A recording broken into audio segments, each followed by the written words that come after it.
Saoner नगरीमध्ये 15 February ते 22 February पर्यंत श्री प्रभू विश्वकर्मा मंदिर, साई मंदिर जवळ श्रीमद भागवत कथा व ज्ञानयज्ञ तसेच विश्वशांती व विश्वातील वैकुंठवासी झालेले मनुष्य प्राणी यांच्या आत्म्याला शांती मिळावी व प्रसन्नतेचे वातावरण निर्माण व्हावं याकरिता हरिनाम सप्ताहाचे आयोजन करण्यात आले होते। 15 फेब्रुवारीला सकाळी 7 वाजता गुरुवर्य हरिभक्त परायण भास्कर सेनाड महाराज सावनेर यांच्या हस्ते कलश पूजन झालं। कथेची वेळ दररोज सकाळी 9:30 ते 12 पर्यंत, दुपारी 3 ते 6 पर्यंत तसेच हभप कुमारी संगीता गायधने यांच्या मुखाग्रवाणीतून दररोज ज्ञानेश्वरी पारायण हरिपाठ झाले।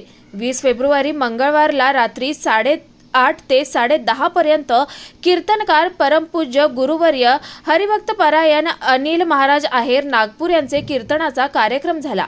21 फेब्रुवारी रात्री दीपोत्सवाचा कार्यक्रम घेण्यात आला असून 22 फेब्रुवारीला दुपारी 12 ते 3 पर्यंत कीर्तनकार परमपूज्य गुरुवर्य हरिभक्त परायण अनिल महाराज आहेर नागपूर यांचे काल्याचे कीर्तन आटोपल्यानंतर लगेच कार्यक्रमाची सांगता झाली व महाप्रसादाला सुरुवात झाली। दररोज 500च्या वर भाविक मंडळींनी कीर्तनाचा लाभ घेतला, अशी माहिती आयोजक श्री प्रभू विश्वकर्मा विकास मंडळ सावनेर यांनी सांगितले। Okay done. शांत बसा।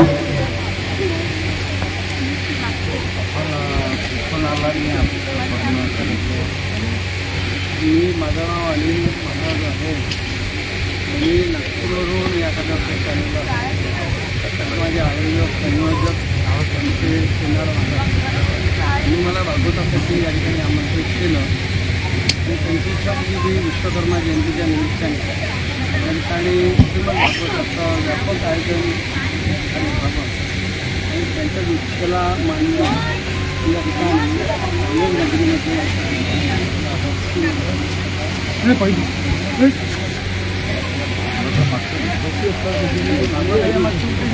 सरकारी लोकांच्या सदुमती वाढावी आणि भागवत हे ठिकाणी जीवनामध्ये काय कसं राहावं हे शिकवलं।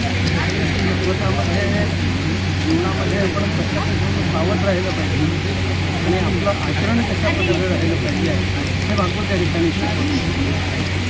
पौराणिक कथेच्या माध्यमातूनच आपला सध्याचा जो आपला जीवनक्रम आहे तो उत्तम रीतीने कशा प्रकारचा त्या ठिकाणी करता येईल हा भाग भागवताच्या माध्यमातून या ठिकाणी आपण जगाला आणि म्हणून सदासंध्या सदाशिव्य श्रीमद भागवती कथा संगीतही त्या ठिकाणी आणि जीवनामध्ये आचरण काय महत्त्वाचं असतं, माणूस त्यामध्ये माणूस भागवत हे मनुष्य घडवण्याचं काम आणि हाच भागवताचा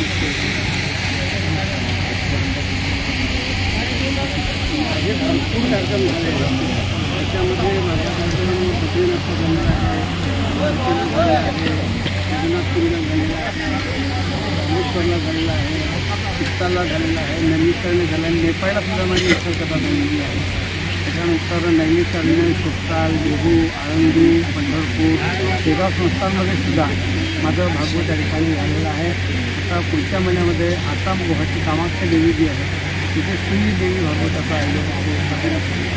विदर्भामध्ये सगळ्याच ठिकाणी भागवताचे हे सुंदर असे कार्यक्रम असते त्या ठिकाणी त्याने आपल्याला योग्य प्रतिसाद मिळाला भरपूर मी पाहतात त्या ठिकाणी अजून प्रतिसाद आहे।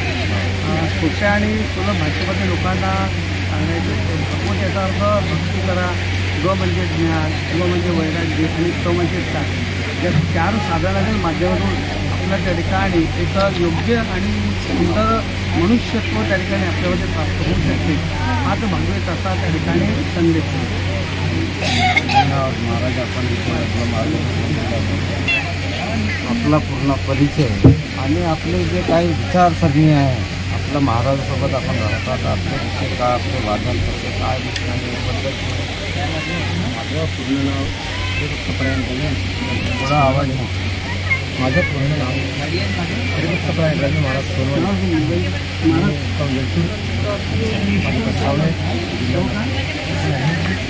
त्यानंतर गायकवाड महाराज तिथे आम्ही पूर्ण आनंद वाटला तुम्ही आले आहात आलेलो आहे। इथे मोठ्या स्वरूपात भागवत कथेचं पूजन हरिपाठ सकाळी काकडा अशा भव्य दिव्य स्वरूपाचं इथे नियोजन केलेलं होतं. त्यामध्ये आमचा विशेष म्हणजे सकाळी काकडा भजन आणि सायंकाळी हरिपाठ माऊलीचा सुंदर नाचून असा दणदणीत हरिपाठ होत होता आणि दुपारची सत्रात यामागचा उद्देश का? यामागचा उद्देश म्हणजे बीज वाढवावे नावं. बीज वाढवावे नावं म्हणजे आजकालची नवीन पिढी हे वाईट मार्गाला जाऊ नये.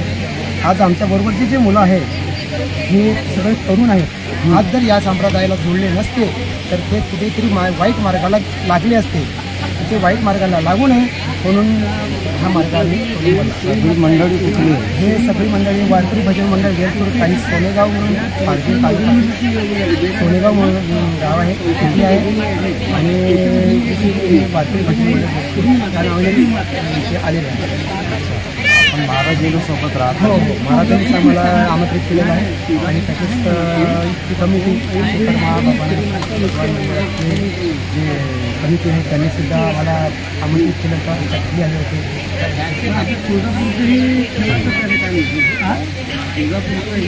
पण इथं या कार्यक्रमाचे प्रमुख भागवत कथा ज्ञान सप्ताह. या सप्ताह संदर्भात आपले काय विचारणं, आपण हा कार्यक्रम कशा पद्धतीने? मी शिरवाड महाराज